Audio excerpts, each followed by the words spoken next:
Okay guys, welcome back. I am Laura Wilkie. If you're new to my channel, welcome. And I do want to just let you know real quick, I have a blog. It is downhomewithlemonpie.com. And you can go over there and find all kinds of cool things and tricks and tips, Christian living and parenting, and just all the things with homeschool and child rearing. So if you want to go over there, check that out. I do want to let you know also to please like and subscribe these videos and share them if you are finding them helpful, because that helps me too.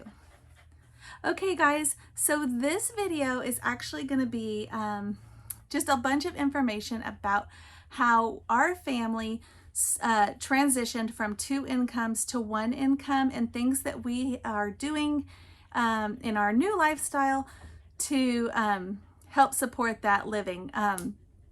So some people may not know, I know a lot of families that are single income families, they start as a single income family. Like that was in their plans from the beginning, possibly before they had kids. They already had started budgeting and living in a manner that would reflect a single income in the future, especially as they had children. And that was not my husband and myself. Actually, when we got married, I was super excited to be a working mom, and I wanted to be a mom, but I also really, really wanted to be successful in a career. And so I started working towards that right off the bat. However, as soon as I was pregnant with our first daughter and she was born, we immediately stuck her in daycare, and it was pretty much right away that I realized that was not the right decision for our family. So we started making some changes in our life. At that time, we already had purchased a home. So we also had expensive vehicles, and we had to make some changes right away if I was going to be staying home. So the first thing we did when my daughter was about 9 months old is I started planning to be a stay-home mom. And so I kind of calculated how that was going to look and what I needed to make in order to support our family, so that we could, because at that time we could not sell our home that we had. We hadn't had it long enough to be able to profit if we sold it. So we just wouldn't be able to do that. So I had to have a way to make money from home. So we talked it over, and we decided that I was going to keep kids during the day out of our home. So that's what we did. And I kind of planned for that. So we kind of saved up a little bit of money and leading into that. And we also, I knew that I could cash out my vacation time. So I had, I think, 2.5 weeks of vacation time that I could cash out. And so, and then there was some other rewards, reward money that I had received that we could cash out as well. So when we put all of that together, that basically gave us 1 month to get some kiddos in care, so that I would be able to, continue to profit and be able to support our family. So I gave myself 1 month, and I quit my job, and immediately we started making those changes. And right off the bat, I had 2 kids that I was going to keep, and we had figured out that if I kept 3 kids, that would equate to what I was making at my job when you subtracted all of the work expenses. So when you subtracted things like spontaneous lunches out, or the extra gas, and just all of the expenses that go along with having 2 incomes, the daycare cost, all of that stuff. So when we subtracted that, we figured out that I needed to make about $1,800. So I had 3 kids that I started watching, and I got 2 right away and 1 at the end of the month. So I had 3 kids that I started watching right away at $600 a piece. So that was enough for us to be able to allow me to stay home. So during that first kind of transition time, I had done some reading, and people told me, and this was true, that it takes about 2 years to adjust to a single income. from 2 incomes. So there were so many changes that had to be made. We were used to having more money than we knew what to do with. So we had all the things. We would go out to eat all the time. If we cooked, it was generally expensive meals that we were cooking at home, like steaks. And if we were eating out, that was usually multiple times a week. If I usually would go out and go shopping or whatever on the weekends, and also on the weekends we would take our daughter out to expensive outings like SeaWorld and the zoo and things like that cost a lot of money. So we had to make a lot of changes. Another thing was we were used to giving our kids expensive and giant gifts at Christmas and birthdays, giant birthday parties. We would hire people to take our pictures, like our family photos, and all of this stuff the world tells us we need to do. It is important to be a good mom or a good family. These are the things you need to do. And we did not realize that we were listening to the world. And in the Bible, we are told not to listen to the world, that listening to the world is not listening to God, and we need to be listening to God. So there was also a change that was happening in our hearts during this time. And so I'm going to give you, if you are in this kind of lifestyle and you are thinking, oh my gosh, we could never be have one income, or I could never be a homeschool parent because of, we just can't afford it. I want to encourage you that likely you probably can afford it. You just may have to get rid of some of the things that you're holding on to and that you are in love with right now. So a couple other things that were real popular with my husband and I. He is a video game, or was a video game fanatic. So we had all the expensive video game equipment. He also liked at that time computers, so we had all the expensive and fancy computer equipment. We had 2 cars that we had car payments on. We had an expensive house. We also had, for a short time, we had gym memberships. I would go and get my hair not colored or styled or anything like that, but I would go get it cut, and that was expensive. Just different things that we felt were necessities, and we later realized they are not. So I'm just going to run through some tips for you guys. If you are in that same boat, I do want to encourage you that there are so many changes you can make, and they are so simple, and it will be great if you are able to make them. Okay, so right off the bat, I want to focus on on your children. One of the things that I felt we needed to have all the time was our kids needed to have, with each season, they needed to have the new clothes or shoes or whatever that went along with that season. So if it was spring, then I felt like the kids needed to have umbrellas and rain boots and rain jackets and all the things for spring, regardless if it was raining at this time or not. I felt like we needed to have them, because if it does rain, we need to have them. So so we did have all those things. At the time we did have, and we still do have, chickens, and I do let the kids run around in the mud. So for our family, mud boots are a necessity. However, umbrellas and rain jackets are not. So those are not things that we generally accumulate unless I am getting them like as hand-me-downs from somebody else, or if I find a really good deal on them or something like that. Another thing we would do is I would generally buy their coats, like for winter, one size up, too big. So that way usually we could get 2 years out of every coat. And since I have lots of kids, we pass that all that stuff down. So it does get multiple years after that as well. But at the very minimum, I was wanting to get 2 years out of all of that stuff. So I started buying all of those one size big. For shoes, I usually buy off season for the next year, and I'll just buy a size or 2 up.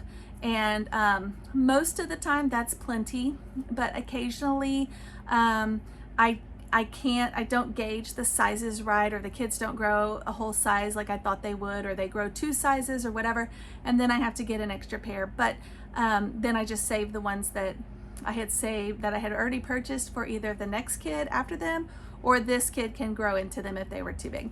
So it ends up all flowing and equaling out anyways, but if I can get those deals, I try to get those deals. So I do a lot of shopping off season. I also get a ton of hand-me-downs. I don't know about you guys, but we get a ton of clothes from just our friends. We get them, we're in 4-H, so we get them from 4-H friends, we get them from church friends, we get just family members. Everybody just sends us clothes. I don't know if it's because we have a lot of kids and they think it's expensive, which it is, but I don't know. But everybody sends us clothes, and we are so thankful for that, because I take those clothes and I use them, and then I pass on what we're not going to use. So it is super, super helpful. I suggest if you have some friends like that, that you always say yes when they ask if you want any of their hand-me-downs, because ultimately, I feel if you tell them no, they're going to be offended and not continue to send them. And I would much rather them continue to send me hand-me-downs, and if I don't like them, I can take them to someone else who does need them, or then the alternative where we just don't get them at all. So we get tons of hand-me-downs. Before I had hand-me-downs from other people, I used all of those sales, like the Just Between Friends. There was one that was called Mama Sense. There's just all those little sales where the moms get together and they put all their clothes together, and then they do like a swap. And you can find them online. They're everywhere, but Just Between Friends is a real popular one, and so that's why I referenced it, but they're everywhere. And so we would go to those and I would get things. Also, don't sell yourself short. Salvation Army, Kid to Kid, Goodwill, all of those places have great deals on kids' clothes that are used and in wonderful condition. I know there's kind of this mindset of, oh, they're used, we can't have them, they're not good enough for us, whatever, that's kind of over in the world. And I just don't see it. Kids grow so fast and they are in and out of clothes so quickly that unless, they're trashed, in which case they don't offer them for sale, they're usually all still in great condition, so you don't have to worry about it. Okay, so when it comes to gifts, like Christmas gifts, birthday gifts, gifts for other family members, there are a few things that we like to do to save money. The first one I'm going to say is we, again, shop the off season. At the end of summer, a lot of retail stores, Walmart, Target, those kinds of places will put a lot of their clothes on. You'll have to excuse my sweet dog. She's kind of old and she's wanting to hang out with me tonight. But anyway, all of those stores will put all of their toys at the end of summer. So right now, they put their toys on clearance, and they usually go really fast. So you have to be aware that that's what's happening. But what's happening is they're clearing their shelves to bring in all the new stuff for Christmas time. So I go in and I snatch up all of those old toys, and my kids don't care. They love them regardless. I don't do a lot of where I let the kids kind of wish for different things. And we don't watch commercials or those toy reveal shows on YouTube or whatever for that purpose, because I don't want them to fall in love with a certain toy that I cannot provide or give them. I will tell you that we are open with our kids about how much money we have and how blessed they are. So if we can't afford it, we simply tell them we just can't afford that. So that's another thing. But for other gifts, I usually have a budget for all gifts for anybody, and it's usually between about $10 and upwards of $15 per person. It doesn't really matter who you are. That's about what I'm going to spend on you. And it's not because I don't love you, but we have a lot of other expenses. So, and I don't think that the amount of money I spend reflects how much I love you. So usually the way that we do that is I will shop out of season. I will shop the clearance racks. I will try to find those great deals that look like we spent a lot more. So that is kind of my little trick that I do to stay in budgets. So for our kids, we do smaller Christmases and smaller birthday, the amount that we're spending on them for those events. So We also try to do a lot of homemade gifts when my little girls were real small and we literally had no money. I'm talking right after we transitioned from 2 incomes to 1. And it was hard getting everything figured out because we felt like we still needed to live a certain lifestyle, even though we did not have that kind of money. So I still wanted to provide my children with a gift, but we didn't have money to get it. So what did we do? We got on Pinterest, we found some cool things. Fortunately, my husband is really great at building. He's actually made a career of it now, but back then it was just kind of a hobby. And we ended up getting some free wood. We found some online that people were just saying, hey, come get this wood, we don't need it, and we want it moved off of our space. So we said, yeah, we'll come get it. So we went and picked up some free wood and we built a mud kitchen for our little girls, and it was my daughter's birthday present. I just filled it with some old little things that we found from dollar store or things that we found in nature, and it was beautiful and fun, and they still have it and still play with it. But it's easy, and I actually told all the grandparents at that time that was the plan, so they all joined in, and one grandparent made aprons to go with it. How cute. And another grandparent found all kinds of things at thrift stores, little kitchen gadgets and tools to put with it. So it ended up being super cute, way cuter than I had expected. Another thing that we did was we made those natural wood blocks that you see in stores or on websites that are like $50 to $70. They're crazy. And we just found some wood in the backyard out of a tree, chopped it up, and we washed it, and my husband cut it, and then I washed them all up, and then we put them in the oven at a low temp so that they could dry out and get all the bugs or whatever might be hiding inside. And we still have these natural wood blocks that our family and our children love to play with, and it was literally a free gift out of our backyard. Okay, so the little wood blocks, look, they're like just chunks of wood, and the kids build with them like they're regular blocks. So I think they're cool. We sold them for a little while, and then it just got to be a little bit much, but we enjoyed being able to make them and provide them for our own family and for the families that we were able to provide them for at that time. So that's a simple way. So homemade gifts, also smaller Christmases, smaller birthdays. I mean, let's be real. Kids do not need a ton of stuff, because once they open the first gift, it doesn't matter really what it is, or even the second gift. That's the one they want to open all the way and play with. So if you have more waiting, then it just becomes a struggle where they want to go play with the gift they just opened, and you want them to continue to open presents. So it kind of works out either way. All right, let's talk about family pictures. We ended up just started to do our own family photos. I would just take pictures of the kids with my cell phone, and we would go to places like the park or the backyard or whatever, and I would just dress the kids up real cute, and we would do pictures. Often, because we have so many kids, we have 6 by the way, I would take them one at a time, like just this child and me, or sometimes 2 children and me. And that was the only kids that I would take, and my husband would watch the others, and I would take just those so we didn't have the extra distractions.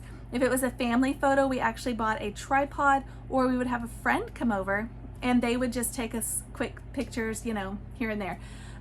We would dress up the kids, the whole family. So that is kind of how we save money on that. We actually rarely, if ever, have spent money on photos, except for at the very beginning of our marriage when we had 2 incomes.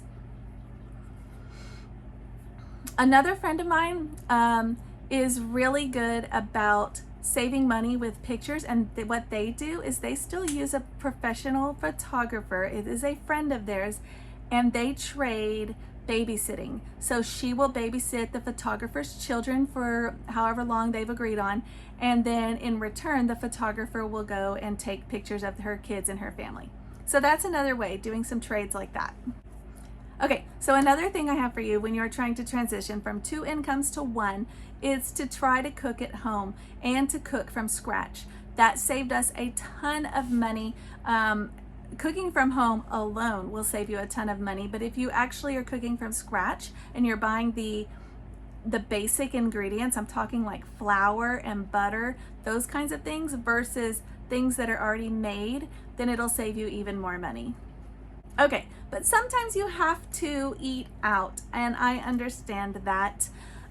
Some tips and tricks I'm going to give you real quick. If you go to Chick-fil-A, there is a big chicken nugget box, and it costs $13, and you can get that and a large fry, or maybe 2 large fries. Get waters for all the kids, and if you want a special drink for yourself or water for yourself, and for under 20 bucks, you can feed your whole family at Chick-fil-A. We do the same thing at other places, like McDonald's has the $5 box of nuggets. I don't know if they still have it. They used to. We will go to Rosa's and get the taco tray where you make the tacos on your own. They just give you all the ingredients. And we will make the tacos at our house, and I think that's about 20 bucks. So we will feed our family of 8 often for less than 30 bucks if we go out to eat, and it saves a ton of money doing it this way. Okay, so since we can't usually afford to go out to things that cost a lot of money, such as the museum or the zoo or other places that have memberships, we have found that if we ask a grandparent to please combine all of our children's Christmas gifts into one big gift and get us zoo membership passes, or give them money that we can put towards that, it will save us a ton of money for the whole year, and we can use it all year long. So that has been a huge time saver. Usually, sometimes we end up with 2 memberships in a year, but usually I try to alternate museum one year, zoo the next year. And if that doesn't work, another great time to splurge on those things is during tax return time. So that is what we have also done in the past. When we go places like the zoo, the park, the museum, to anywhere like this, then what we do is we will bring snacks, providing that we're allowed to. We will always bring water bottles, and then if we're allowed to, we'll bring snacks, and we'll also bring our own lunches. Buying food, like at the zoo, is almost $8 per person. So times 8 people, that is a huge amount of money.